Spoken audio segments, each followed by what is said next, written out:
media.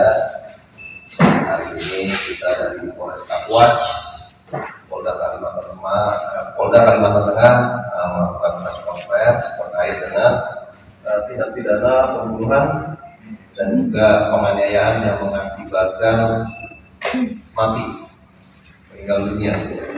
Jadi 2 bulan yang lalu orang tua dari korban kedua, yaitu wanita MS atas nama R, ini kenal dengan tersangka karena tersangka ini berprofesi sebagai paranormal atau dukun. Keluhan dari korban, baik korban IR maupun istrinya MS, jadi pasangan ini sudah 3 tahun, kurang lebih 3 tahun menikah tapi belum punya anak.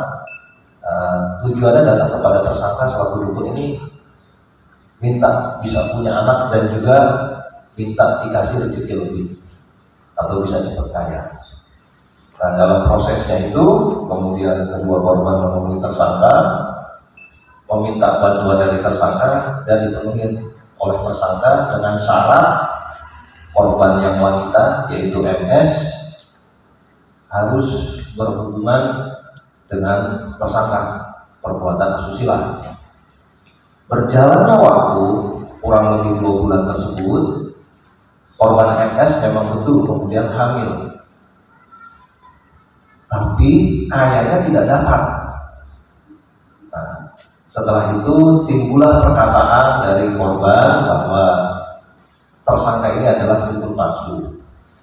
Tidak terima dengan perkataan dari para korban, tersangka ini kemudian mengajak kedua korban untuk bertemu di jalan lintas Palangkaraya Buntok.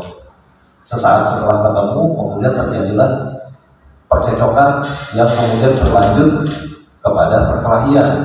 Di tengah perkelahian korban pertama yaitu IR dengan tersangka, istri korban, atau korban kedua MS ini berusaha untuk melerai. Nah, di tengah perkelahian tersebut, justru korban kedua malah pingsan karena terkena pukulan di situ.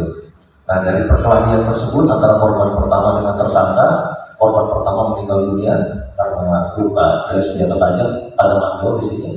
Setelah korban meninggal yang pertama, kemudian mayatnya diseret kurang lebih 500 meter dari lokasi perkelahian.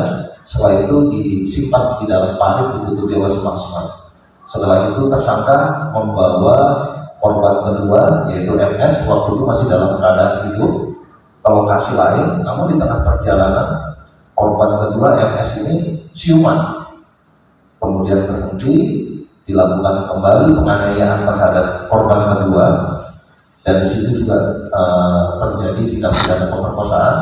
Setelah itu korban kedua berusaha kabur, namun kemudian dipukul belakang kepalanya menurut otopsi oleh balok yang mengakibatkan korban kedua meninggal dunia di tempat. Dari TKP kedua tersebut kemudian mayat diseret kembali, ditutupi semak-semak di sekitar lokasi tersebut. Setelah itu tersangka kemudian kembali ke Palangkaraya. Dari perbuatan tersangka tersebut, kami kemudian menerapkan pasal pidana yaitu pasal 338 KUHP junto 351 ayat 3, yaitu barang siapa dengan sengaja melakukan penganiayaan yang mengakibatkan meninggal dunia, ancaman hukuman seumur hidup hingga hukuman mati.